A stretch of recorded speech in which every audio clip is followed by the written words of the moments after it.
जय श्री कृष्णा दोस्तों आज इस वीडियो के माध्यम से यह समझने का प्रयास करते हैं कि वह कौन से संकेत हैं जिसके माध्यम से आने वाले वक्त का पहले से ही अंदाज़ा लगाया जा सकता है कि आने वाला वक्त अच्छा होगा या बुरा।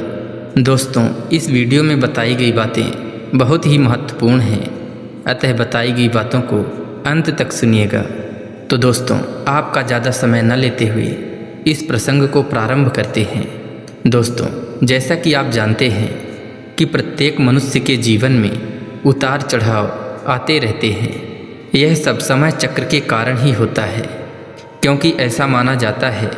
कि समय से अधिक शक्तिशाली इस दुनिया में कोई भी नहीं है।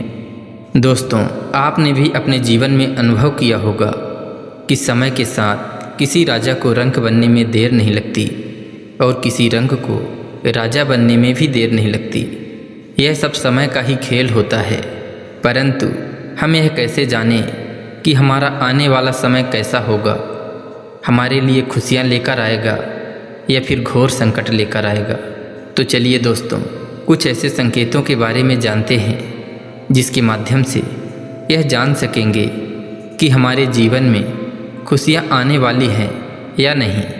दोस्तों, हिंदू धर्म ग्रंथों के अनुसार एक बार देवर्षि नारद भगवान श्री कृष्ण से मिलने आए तो देवर्षि नारद ने भगवान श्री कृष्ण से प्रश्न किए कि हे प्रभु,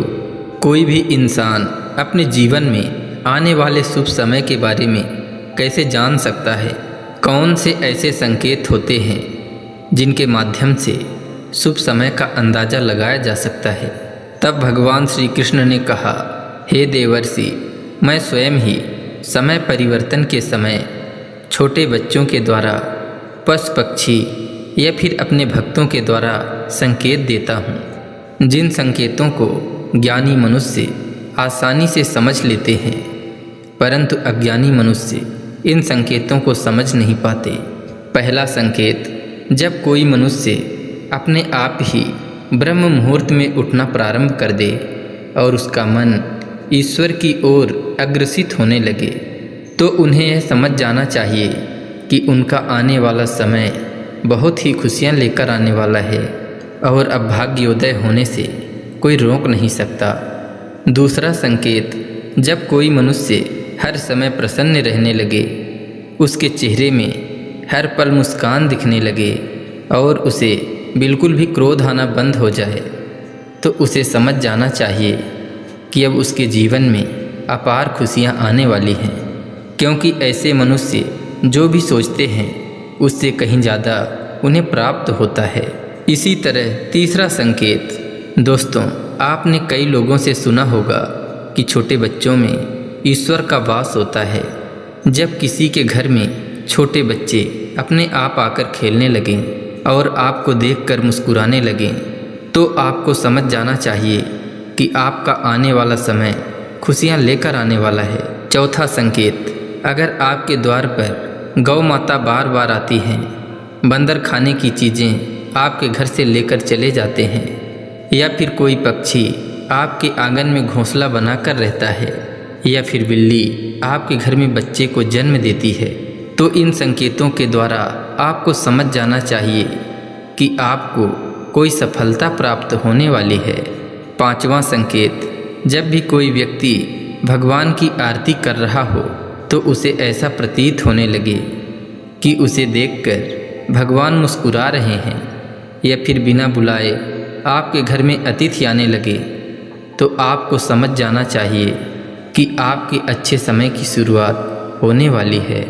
छठवां संकेत, जब बहुत समय से चल रहे संकट अपने आप ही कम होने लगें या टलने लगें, खर्च से ज़्यादा धन प्राप्ति के मार्ग दिखाई देने लगें, तो आपको समझ जाना चाहिए कि आपके जीवन से बुरा समय जाने वाला है और आपके घर में स्वयं लक्ष्मी विराजमान होने वाली है। सातवां संकेत, जब किसी कार्य को प्रारंभ करने के लिए आप घर से बाहर निकल रहे हों, तो आपको गौ माता के दर्शन हो जाएं, या फिर किसी साधु संत के द्वारा आशीर्वाद प्राप्त हो जाए, तो आपको समझ जाना चाहिए कि आप जिस कार्य को करने जा रहे हैं उसमें सफलता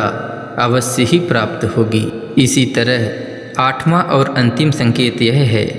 जब किसी मनुष्य को सायंकाल में जल अथवा दूध से भरा पात्र प्राप्त होता है या फिर मीठा वस्तु मिलता है तो समझ जाना चाहिए उसका भाग्योदय होने वाला है। दोस्तों, आशा करते हैं इस वीडियो के माध्यम से आपने बहुत कुछ सीखा होगा। इसी तरह ज्ञानवर्धक एवं पौराणिक कथा कहानियों को सुनने के लिए कृपया चैनल को सब्सक्राइब कर लीजिए एवं वीडियो में एक लाइक करके कमेंट में लिख दीजिए जय श्री कृष्णा, राधे राधे।